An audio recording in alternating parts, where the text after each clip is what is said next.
Good afternoon, everyone. Thanks for joining me in this video. In poor country, Nigeria, my family became poorer and poorer due to inflation. Kemi Badenoch against Nigerian government. Before now, Kemi Badenoch has been criticizing Nigerian government. At a time, the Vice President of Nigeria, Shettima, responded to her and asked her to remove Kemi from her name. And remember what Kemi told her, that I don't have anything to do with the Northern Link Boko Haram, where they make Boko Haram, make safe haven for Boko Haram. So I think that word struck into the mind of Shettima.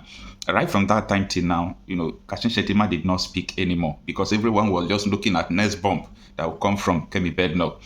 So at the mention of Boko Haram linked Northern Nigeria, I think Shettima was shocked because the bullet was coming directly to him. So yesterday again, the same lady is not even giving a breathing space to Nigerian government. And I think that is what everyone should be doing, that you speak truth to power. He doesn't take anything from you. If you die well. You leave a legacy of speaking the truth to power.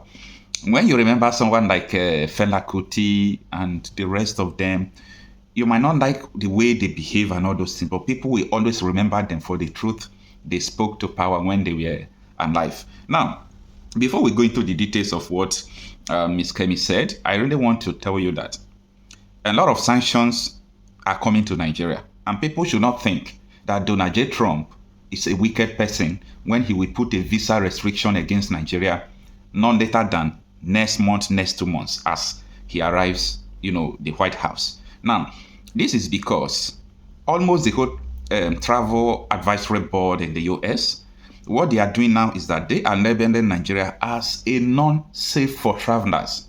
The first people to do that was not American, agency or any advisory board. It was the Australian. When the Australian last 2 months said that their citizens should not travel to Nigeria again because of insecurity and a lot of things that are going on, Nigeria government, instead of them to calm down to understand where the Australian government are coming from, what do? They just go straight and ask Nigerians not to go to Australia again because they are criticizing Muslims in Australia. Does that make sense? No, it doesn't. The whole world knows that Nigeria is not safe. People are dying every day. The army is giving press conference every day. How many military officers are dying? The news is going throughout the whole world. So expect Donald Trump to put a visa restriction on Nigeria because for him, he will say he don't want terrorists to come to America. And that is the reality. Either you might think that, that is a racial statement or racism, no matter what you target, but that is just the correct thing you are going to expect, okay? Now, let's go to what Kemi Badenoch said. Kemi Badenoch, the leader of the UK Conservative Party, has again delivered a critique of Nigerians' governance, warning that Britain must not follow in the footsteps of what she described as poor leadership that has destroyed lives in her home country, Nigeria. Now, reacting to this first statement in this first paragraph, I think Kemi Badenoch should understand that the problem of Nigeria is just 30% leadership problem. That her UK is also the problem of Nigeria. Her UK is one of the greatest problems of Nigeria, not just the leadership problem. Because I'm of the opinion that good leaders matters a lot. But when it comes to Nigeria national leadership, it's not just only leadership. It is a structural problem. And Britain is the architect of the Nigerian's problem today. So that is what Kemi Badenoch should note. Even though we support her in speaking out, but she should also know that her own Britain is the major problem we have in Nigeria. Now, the article continues that in her first speech of the year on Thursday, Badenoch made her case for real conservatism that promises a better, richer, and safer future for the younger generation in Britain. Her comments came amid growing frustrations over what she perceives as the consequences of Nigerians' prolonged mismanagement and corruption. Badenoch, known for her outspokenness, has previously condemned the Nigerian police, calling them armed robbers for the way they intimidate citizens.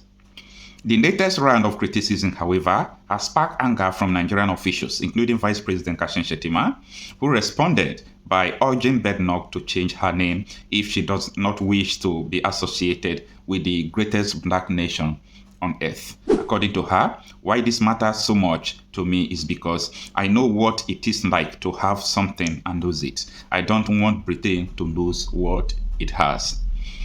I grew up in a poor country and watched my relatives' wealthy family become poorer and poorer despite working hard as their money disappeared with inflation, Badenoch said. Now, out of the article, what Kemi Badenoch said is actually true.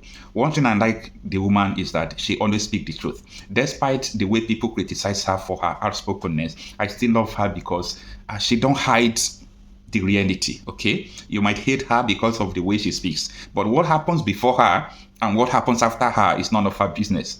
What she loves most is, or what she's interested in is what is happening with her, what is happening in her time, and that is what she's reacting to. So if you don't like her, maybe you can go and hug Transformer, but she's just trying to rule her world, trying to react to what is around her, the circumstances around her. Now, the article continues that, however, the Tory leader shared her personal story of moving to the UK at 16 with just her father's last £100, driven by the hope of a better life. She expressed a strong desire to prevent the UK from ever becoming like Nigeria, where poor governance devastates lives. When I came to UK at 16, I had my father's last £100 and the hope of a better future. I've experienced the consequences of a government that destroys lives, and I never, ever want that to happen here, Ms. Badenoch added, the end of the article. Now, what angered the Nigerian government is that Kemi Badenoch is saying that she have experienced the government that destroys lives.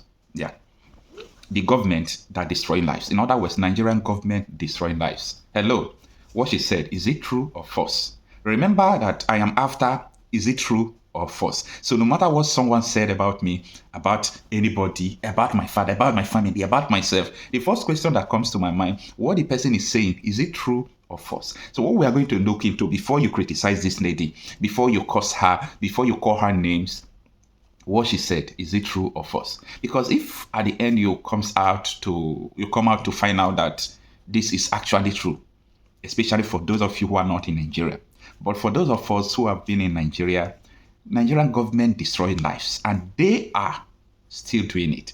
Many people are dying. Everybody in Nigeria, they are on a death row, and this is what I mean by a death row. You don't know what could happen next. You might just come out, a stray bullet hits you. You might just come out, see kidnappers. You tend to run, they shoot you dead. You might just come out, a tanker explode. And amidst all these things, government is not compensating you. They destroy destinies, the hope of the people, the youth with aspiration. Their dreams are being shattered every day because of, lack of, lack of good governance? What should I say? Because Nigeria cannot work. That is the reality. Our hopes, our aspiration, every dream I have today, I have to work it out. You can't have hope that government is going to help you tomorrow. And if you even have hope that government is going to help you, meaning you've got to join the corruption league. You've got to join the league of bowing down to what you never wanted in your life. You have to compromise your integrity, compromise your belief, compromise your faith, support iniquity, support evil for you to benefit from the government. This structure was laid down by Britain. It's evil. We must condemn it. However, let's have it in mind that we have not forgiven Britain, because Britain has not left Nigeria. They are still doing evil things against Nigeria. So that is the angle I want Kemi Badenoch to look into. That Nigeria as an entity destroying lives was masterminded by the Great Britain, whether they are great or not, but they call them the Great Britain. Let me know what you think on the comment section. I am Okocha myself, talking realities out of issues. Don't ever believe that a politician is a leader. Don't ever believe that. Because the system that we have produces politicians. It doesn't produce leaders. And so you can have a politician who knows nothing about leadership, and he's leading you. Politicians are concerned about the next election. That's all they're interested in. That's why they cannot be leaders. But leaders are different. Leaders are concerned about the next generation. I want you to compare those two thoughts the next time you have a politician come to your house wanting to vie for your vote. Just ask him, What is your vision for my children? I will sit and listen for 20 minutes for you to tell me what it is. He will leave your house because he has no interest in your children's children. His concern is to stay in power, to keep the position, to win the next election. This is why they cannot lead. When you are going to have a conversation with a politician, you should actually try this as a test. You, by the way, as a citizen of a community, you have a right to be seen by the mayor. Hope you know that. If you voted for a mayor, the mayor works for you. Therefore, you have a right to see him. You can make an appointment to see any public officer you voted for. Did you know that? That's your legal right. If he don't want to see you, you can take him to court. That's democracy. So I want you to make an appointment to go and see your mayor or go and see your governor and just sit and say, I want 30 minutes with you, sir. And ask him about that list right there. Sir, what is your purpose for being in leadership in this city? What is your purpose?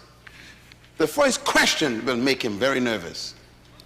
Second question, what is your passion for our community? He'll be wondering what you're talking about. What are you talking about? I just want to build roads and bridges and provide jobs. No. What is your passion? And this is why we need to question the leaders we have. And so I have a little thought here. I call it politics versus leadership. Let's talk about it for a second. Number one, politicians focus on programs, not vision.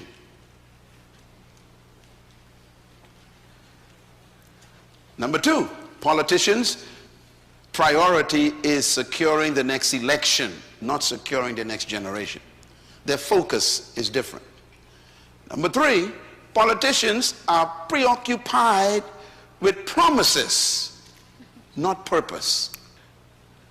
What we need is statesmen, stateswomen. We don't need more politicians. A statesman is an interesting human.